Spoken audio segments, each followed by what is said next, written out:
Coming to you from the M&M Exterior Studio in Nooksville, Virginia, this is Flushing It Out with Samantha Spittle, the introvert's extrovert. She talks to people so you don't have to. For now.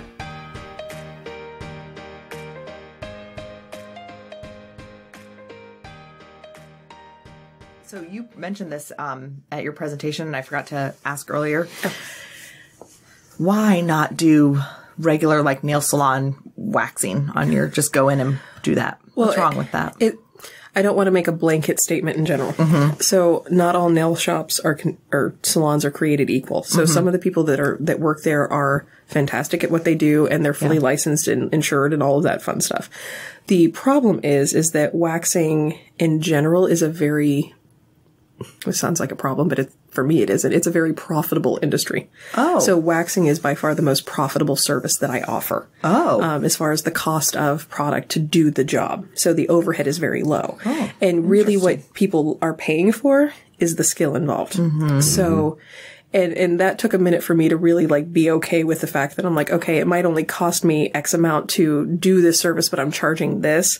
But I know that they're getting such a quality service that I don't feel guilty anymore. But that's a whole other, like, topic we could delve into as far as why I felt guilty about it. Yeah. Oh man. Yeah. We could talk about worth. Yeah. And so brow waxing in general, if they're using, like, cheap popsicle sticks and a cheap wax and whatnot, it might only cost them $2 to $3 to do a brow wax.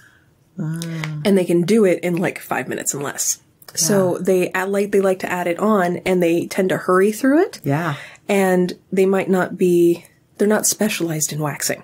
They might be, but they might not be. Yeah. And so I get a lot of clients that come in that have been going to a nail shop for years, and it seems like every time they go in and get it done, the hair just kind of starts going away. And then we're back in the 90s with Gwyneth Stefani brows. Oh, yes. And granted, she could rock those, but the average woman kind of needs a little bit more than that to work with. So I feel like a lot of the nail shops, they feel like they have to show you that they did something, so they just take a little bit too much. Oh. Instead of just cleaning up what there is. Like, again, this is a generalization. Not all technicians are the same. But I've also been in nail shops where I didn't tell them who I was and what I did. And I look at the walls and I look for the licensing. Oh.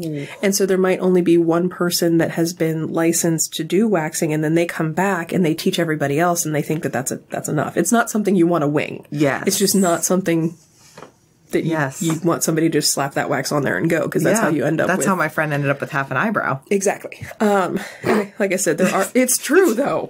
It is true. It's not something you want to rush, and you don't want to go to somebody who just thinks of it as an add-on upsell. So the issue that, as an esthetician, that I run into with nail shops is that everybody that's doing it might not actually have been taught how to do it properly. And one of the big things that comes into play is sanitation. Like, I get I can't talk. I get inspected by the health department and things like that to make sure that I'm upholding sanitation standards. So there are certain things, like if you ever walk into a room to get anything waxed and you see wax sticks sitting along the edge of the pot, run.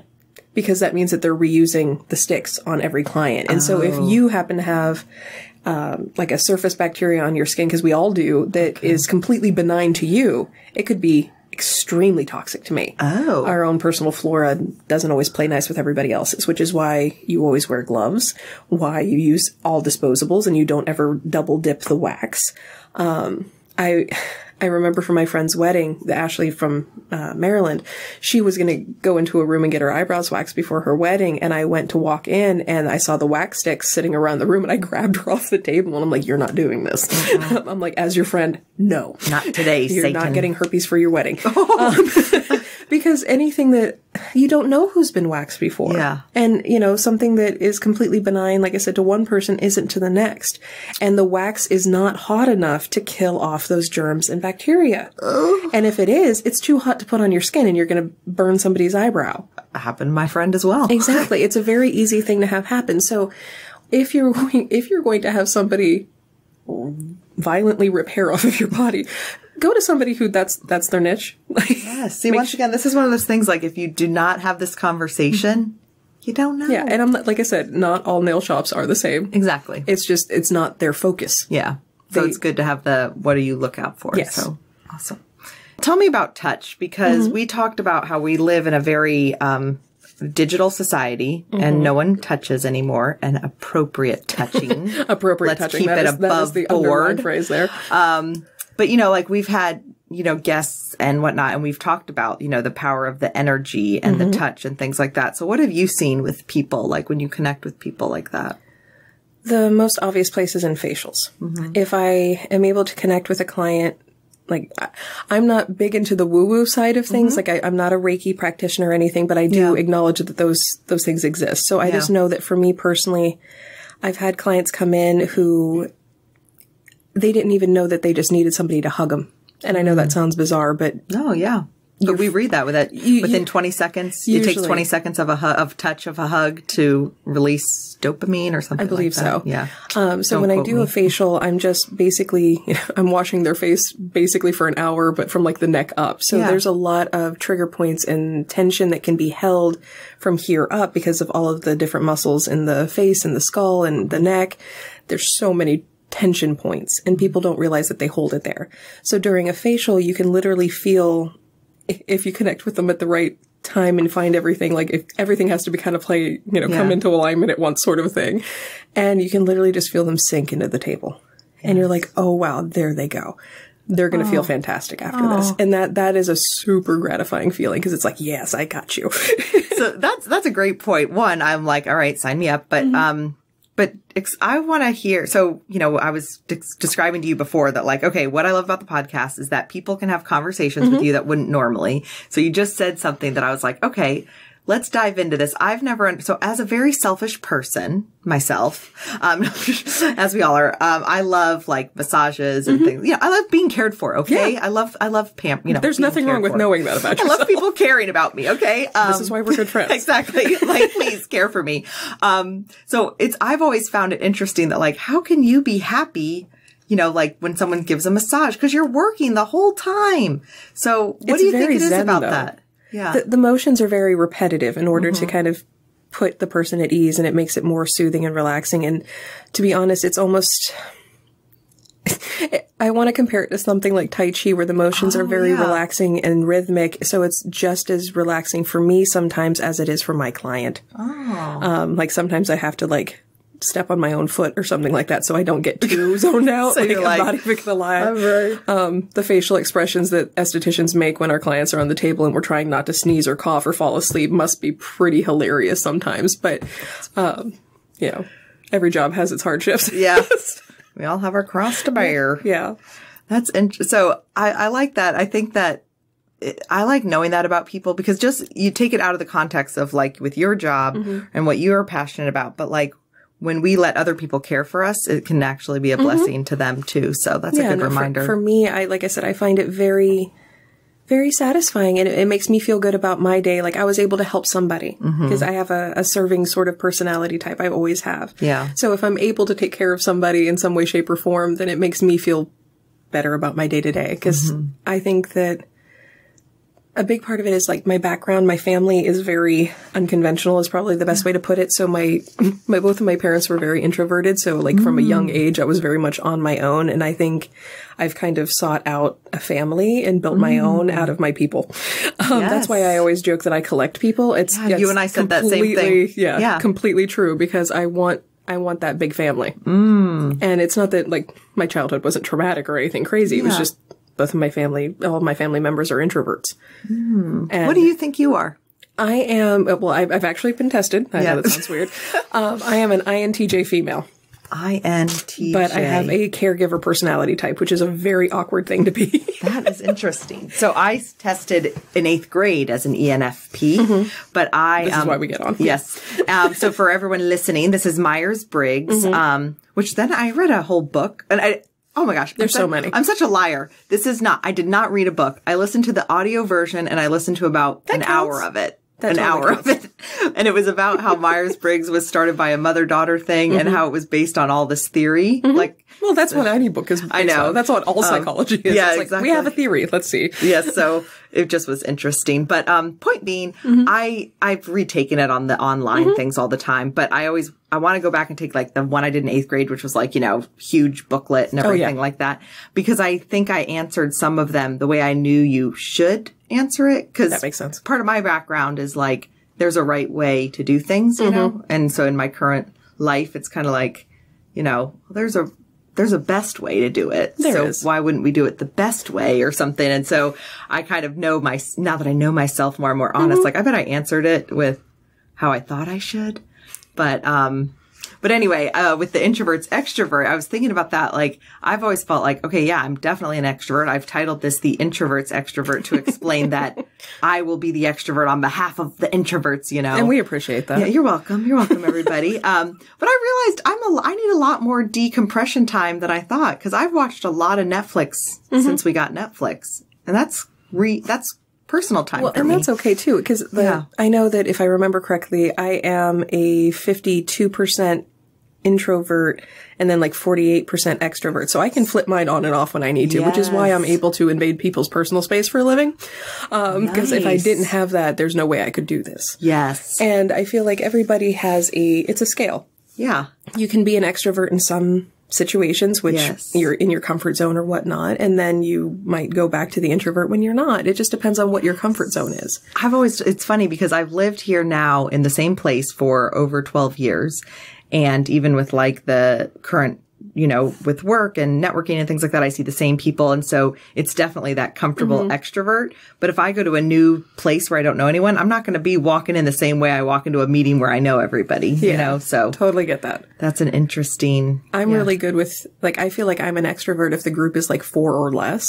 I have no problem like helping lead the conversation and keep things going and try to keep the awkward silences at a minimum, But if it's more than 4 to 5 people, I'm like, I'm sitting there, I'm quiet, and occasionally you'll hear like a little sarcastic comment from me in the back. That's about where I roll. Appreciate. I appreciate that. I do. Like I said, for me, it depends who else is around. If there's a more dominant person, I can kind of shut down more, and then but then I'm like, why don't I get to be the quiet one? Why do I feel? And then I realize, guys, I can be. You can be. You can be whatever you want to be. Yeah, I can do whatever I want. It's taken me almost 40 years, but I can do whatever I want. Well, not whatever. I mean, there's, you know what I mean. There's laws and things like that, go figure. But minor detail. Okay, so you are so awesome. You gave yes, you are. You gave a presentation last week at a meeting we were at, and it was all women. And so guys, either, you can be a part of this. You might get some insight. I don't know. Pretty sure I traumatized the cook that was in the back room. Yes, I saw him back there. Yeah, so I was trying really hard not to look over there because I'm like, I'm not going to be able to talk about what it is that I do if I make eye contact with this poor guy. So we started talking about Brazilians, and I loved, there was like, what is a Brazilian? And this is something, because we talked about, okay, if you come on the podcast, what's something people don't talk about? Well, intimate waxing. Yeah. All right. So let's go there. Okay. Because I know just from that meeting alone, what's wrong? That meeting. Well, we are in Nokesville. Right? Yeah, we are. From that meeting, just a few, there was a few people where it's like, what is that? And then there's, I would never, or I had, there's all the different things. And the ones yelling, oh, that's so awesome. Yes. So let's break it down. You're welcome. I will have the conversation that other people don't want to have. All right. What is a Brazilian? How does that whole area work? Well, that's a whole other conversation in general. So a Brazilian wax is fundamentally everything taken off from Ladytown with wax. I love that term, Ladytown. Thank you. That's a great way to okay, let's all be comfortable, guys. We're going to Ladytown. If there's any littles in the car or whatnot. Oh, you're so nice. I try. The mom and me, like I said, it's a so good. Perpetual thing. It's awesome. So it can be as much or as little as the client wants to take. There are also male Brazilians. That's not something that I've been trained to do, but I do have a friend who that's one of her specialties. So if anybody is so you refer that out. I refer that one out. That one's not. But your specialty is Brazilian waxing. 80 to 90% of my book is Brazilian waxing. As in your whole client base? Yes. 80 to 90%? Yes. Okay. So I have a very awkward job. If somebody had told me that would have been what I specialized in when I went to aesthetic school, I would never have believed them because that's not what I went for. Yeah. I actually hated waxing because I don't like inflicting pain. I like to take care of people. Yeah. So waxing just did not make sense. And I was kind of traumatized by one of my instructor's stories. When she was a young girl, teenager, she went and got her first ever wax, and it was done by somebody who didn't know what they were doing, and the woman tore her perineum. Oh. Like she needed stitches to be put back together. Oh no. And there's a lot of horror stories out there when it comes to bikini waxing or Brazilian waxing or whatever in that general area, because it is a delicate area. You don't just go in there and start slapping wax around and rip. You have to do it. You don't want like a 2-minute wax job, like no. I mean, you want it to be done quickly and effectively to make it as minimize pain as possible. But at the same time, you have to be careful and you have to know what you're doing. And I feel like there's a lot of people out there that are expected, like the beauty industry training wise, sometimes people aren't trained as well as they need to be. So I'm an INTJ, so I over prepare by over researching and over prepare everything. Yes. So I ended up being really good at it. So that's what people started filling up my book with. And after I worked at one of the larger waxing chains, European Wax Center, the one that's right here on Sudley Manor in Sudley. And after 6-hour shifts of 15-minute Brazilians all day, every day, after like a week and a half, I'm like, I'm good. This isn't awkward anymore. Here we go. And that's like why, like I feel like this feels like an odd topic for a podcast episode. But once again, people are going to be asking these questions. A lot of people do the service. It's not like a thing that you rarely get on your book. Most of my day is waxing. But if you think about it, women are uncomfortable to like go to the gynecologist. Yes. Sorry, that guys, is a totally GYN. Different animal. And so, but that's like with a doctor. And so then to go to someone and do this, it's just very vulnerable. Yes. Very that vulnerable. is a very good word for it. And so talk us through how to help with the vulnerability, because, and not everyone needs to go full, because that's not people saying, but if you just need to, if you want to feel good in that area, clean up, what truth, what wisdom can you share for people to be like, girl, get on in here? Well, if you've ever, or guy, but not to Sarah, someone else. Not to me. Yeah, I'm afraid. Sorry, fellas. Nothing personal, but I'd rather not hurt anybody. So that's why I don't take care of male clients, because I've just never been trained on how to do it properly. I guess the best thing is that it's awkward for all of like 5 minutes, especially the first meeting. The first appointment is always the most awkward. I usually answer whatever questions the clients have. I ask them a bunch of questions as well to make sure that it's the right service for them, because if they have any autoimmune issues and things like that, sometimes waxing isn't ideal. But there's other products that I can use. Like I also have sugar wax, which is it's called sugaring, but some people call it sugar wax, and it's a little bit more soft and gentle on the skin. It's not my favorite way of removing hair, just because it's a little bit slower, and I think that increases the uncomfortableness of it. But it depends on what the client needs. So we have options, I guess, is the best way to put it. It's once you're there and we're talking, it's not awkward anymore. But it's very odd going, I just made an appointment to go take off my pants in front of somebody I've never met before. And like, I have the strangest way of getting to know new people. I completely acknowledge that fact. And I mean, that's why I love my waxing clients though, because we get to a level of comfort so fast. Yes. That like, they're my friends. Like I think of the service as I'm helping a girlfriend with something that she can't reach.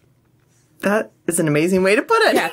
I'm just helping somebody with something they can't manage themselves. And when you put it in that context, it's not nearly as awkward. Yes. If I stopped and thought really, really hard about what I do, I'd probably psych myself out. But got it. I mean, to be honest, it's never, as a technician looking at doing the service, all I'm looking at is, okay, her skin looks a little thinner here. I need to be careful with how I put the wax, or what direction is the hair going? Like there's never any judgment, or I'm not overanalyzing anything other than how do I get the hair off where she wants the hair gone? Like, and that's once you're so good, but that's what people need to hear, because like I visited a doctor, which we can have remain nameless. Okay. And I ended up knowing that doctor, but I did not know I knew him before I went in for this consultation. Oh yeah, that wouldn't be awkward at all. And it ended up being, just really awkward. Seeing parts of me that I wasn't planning to show. And, but it probably wasn't a thing for him at all. Exactly. And I remember telling the nurse, like, oh my gosh, I know him. And she's like, what do you think he's looking at next door? It was hemorrhoids, people, okay? It was hemorrhoids. I'm just going to say it. You don't have to wonder. Yes, you don't even have to wonder. It happened freaking motherhood. So, But she's like, girl, what do you think he's looking at next door? Like, this is nothing. And so I was like, all right, I'm doing this. Now, of course, if that makes you uncomfortable, you could leave, no problem. But I was like, you know what? This is his job. Yes. And like, you know what? It is what it is. I mean, I asked that question before I was an esthetician to a friend of mine who was a massage therapist. I'm like, how do you deal with the fact that you're, going all up at, touching naked people all day and every day? And she's like, after a while, she's like, it's just a body on the table. You're literally just feeling the muscle fibers. You're feeling the skin, making sure that everything's gliding the way that it needs to, trying to find the pressure points and things like that, the knots. She's like, you don't even think about it. It's a different type of touch. It's not the same thing as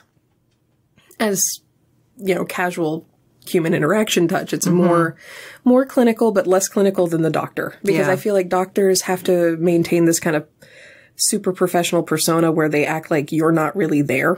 I do the opposite approach. So I want you to know that you're there. It's okay. I've got you.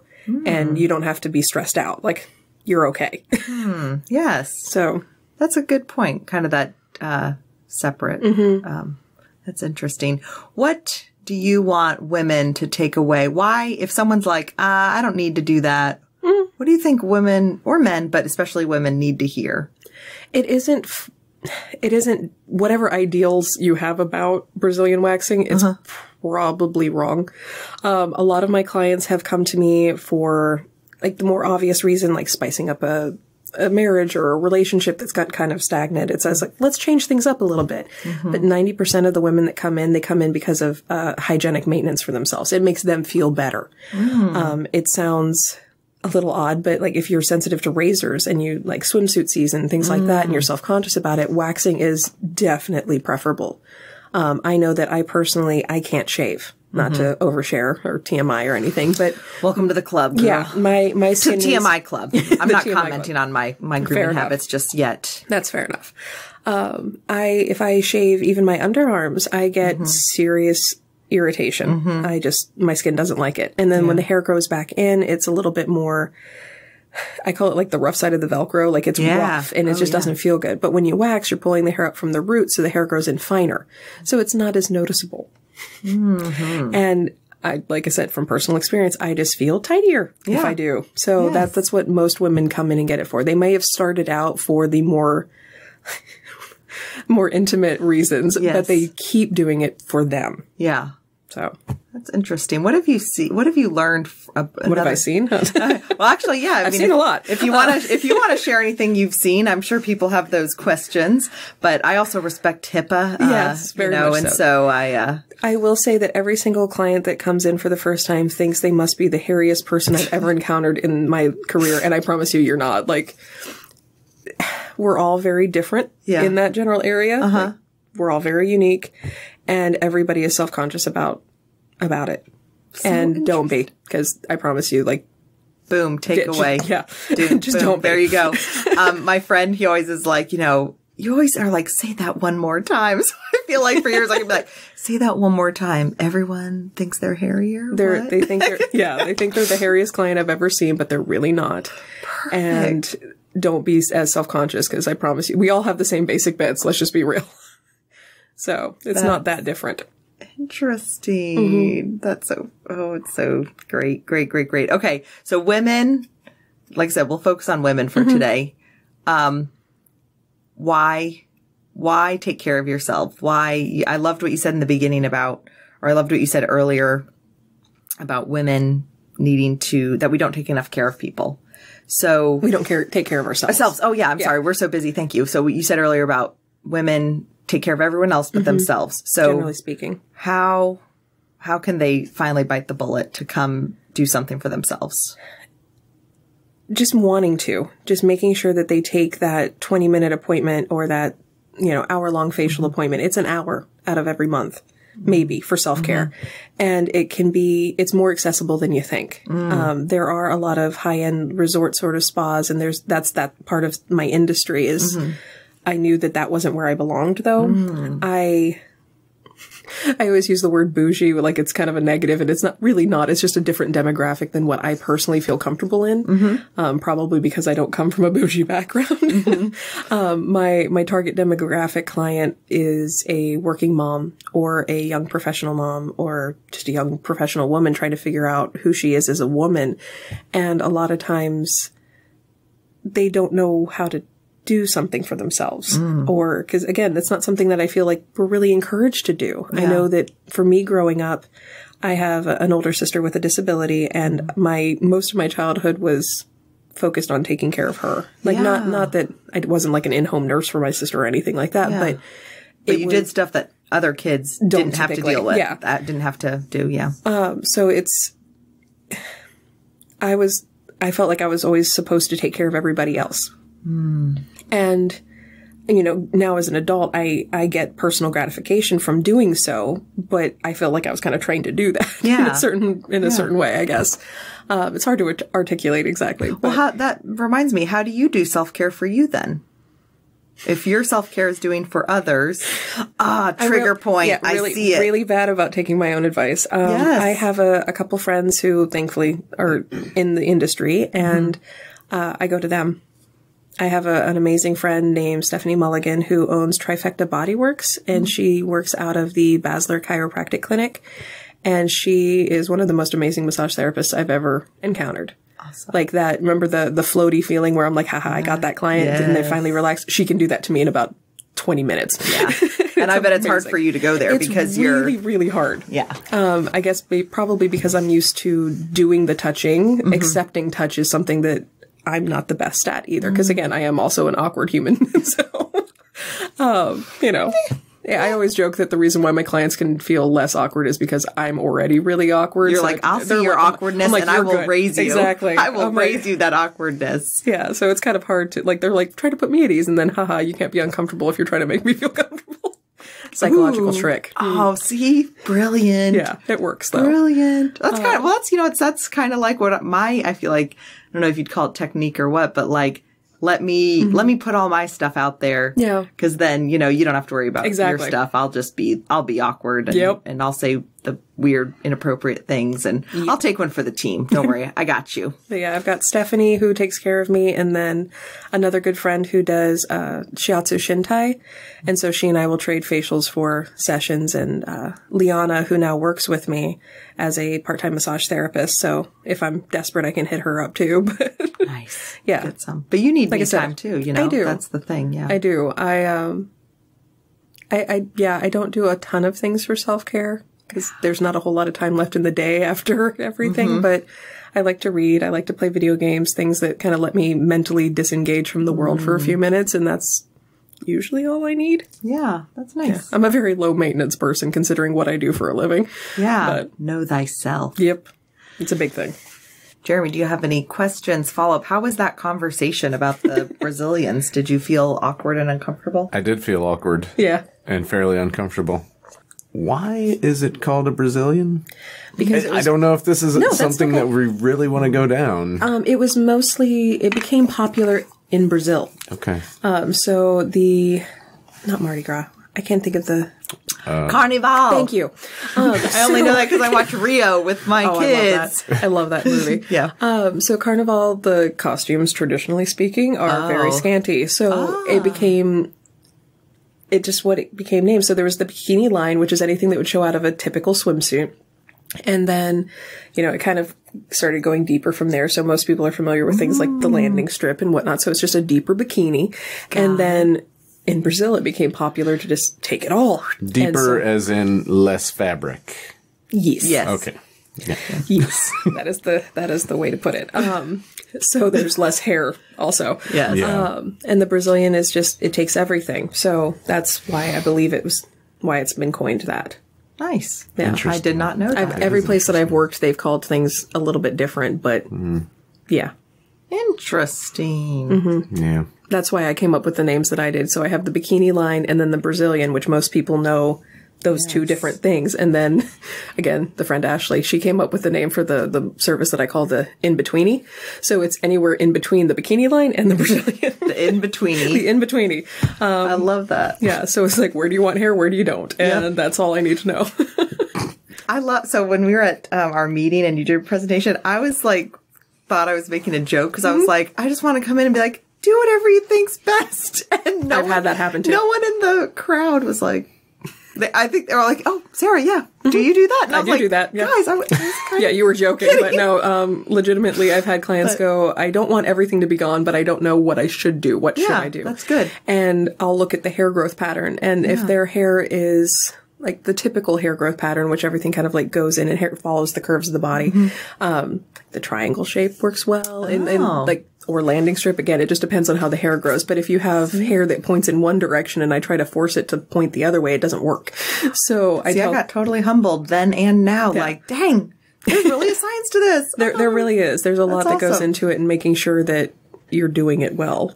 I've gotten some very interesting requests. The strangest to date has been a lightning bolt. Oh. I don't know. All I know is that she was getting married and her intended was a huge Harry Potter fan. Apparently, I thought it was hilarious, so I did the best that I could, and she loved it. That's all that matters. There's been a lot of. It sounds awesome to me. My job is so cool. Ridiculous, and I absolutely love it. But it's. Yeah. Surprise! Yeah. Expecto Patronum. Right, I guess. I don't think I got more that. On, maybe? I don't know. It's close enough. I don't know, yeah. We know what you're saying. Yeah. It's don't at me, you Potter fans. I am a fan. I just don't know enough to know the right words. Fair enough. No, I just think it's absolutely ridiculous and so fun. Like, that's awesome. I love that you're like, I did not sign up for, how much of everyone's life is like, I did not sign up for this. Like, I did not sign up to be the Brazilian expert. And here I am. And here I am. I still very vividly remember the first time I ever heard of the service. And I was 19 years old, worked at a Barnes & Noble cafe, and the girl that was supposed to replace me on shift was running late because her waxing appointment ran late. And our very fabulous coworker was explaining to me what it was. And I was like, why in the world would you do that to yourself? Why? Let alone pay somebody else to do it to you. And I'm like, oh, the irony. And now cut to how many years later, and you're like, ladies. Come see me. I got you. Come see me. I'll take care of you. And you're Lady Town. Lady Town. Come to Lady Town. Lady Town, yeah. I love Lady Town. Yeah. It's great. The bits. The Lady Town bits. Yeah. Yep. Well, thank you for sharing your wisdom, and thank you for just having a heart for caring for people, because I think that's what makes you unique. Thank you. I love that. So I'm very happy with my life right now, so I'm very glad to be here. Aw, I'm glad. Well, thank you, Sarah. Thank you.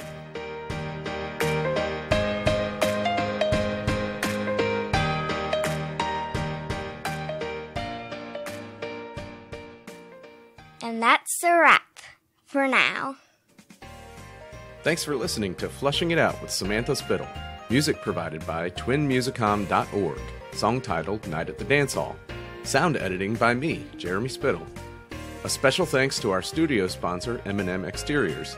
Visit their website at mmexteriors.com for all of your roofing, siding, and gutter needs in the Northern Virginia area. Visit our website at flushingitout.com and be sure to subscribe. This has been a Spitfire production. That was the greatest thing I've ever heard.